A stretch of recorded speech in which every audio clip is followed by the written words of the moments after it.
it's just, to me, Army, mind-blowing that Joe Biden's family, seeing his mental and physical decline, wanted him to run again, wanted him to serve 4 more years, and the Democrat machinery were happy to help him do that until that disastrous debate performance. It's almost cruel. I mean, put aside everything else, the lack of transparency, all the constitutional issues, but just the cruelty to a man who's obviously not fit to lead. Yeah, and I'll say one of two things happened, Rita, okay? I think this is much clear. And none of them are good.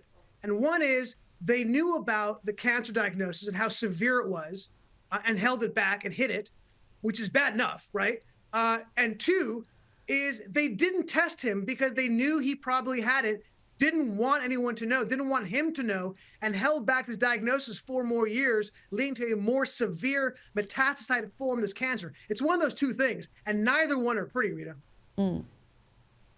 No, they're both pretty ugly, and just the family members is mind-blowing that they would be party to any of that. Now, this next story should be satire, but sadly it's not. You'll remember Rachel Levine, formerly Richard Levine, the Biden administration's Assistant Secretary for Health. Well, he's been honoured by a women's college. Yes, Smith College presented Levine, a man identifying as a woman, with an honorary degree. And he also spoke to the school's graduating class. Now, to qualify for this honour, Smith College requirements state that the college will consider women who are exemplars of excellence in a wide range of fields, both academic and non-academic. And the criteria also says the college will also consider individuals who have had a special impact on Smith College, on the education of men or on women's lives. I don't know. Army, what do you make of this? To me, it's almost satire material, but we continuously see men identifying as women being honoured with awards that are normally reserved for just real women. Yeah, first of all, Rita, if I can admonish you, it is Admiral Levine, right? And so, yes, I salute Admiral Levine. Look, I got to be honest. It doesn't really matter to me. Okay, Smith College, look, they give honorary degrees to pretty much anybody. It's really not that big a deal. I don't think that part of the story is a big part of the story.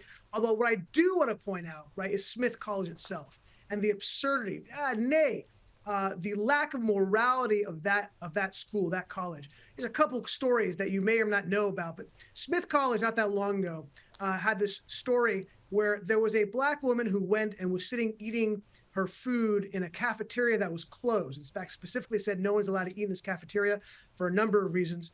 And a janitor who was given that instructions walked up to her and said, "Excuse me, but you're actually not allowed to eat here."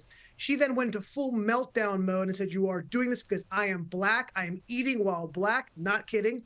She had a total hissy fit. Oh, yes, I recall that story. She called security guard. That's right. Security guard came in and said, "I'm sorry, you're not allowed to be here." What does Smith College do?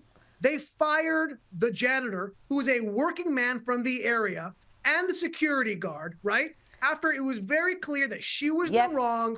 They were following the diktat of the university themselves, yet they fired a lower class worker because a black woman was eating in a person. This is Smith College. And one last story, if I may. That's Smith College. That is who they are. Army, we've run out of time. Thank you so much for your time tonight. Pleasure.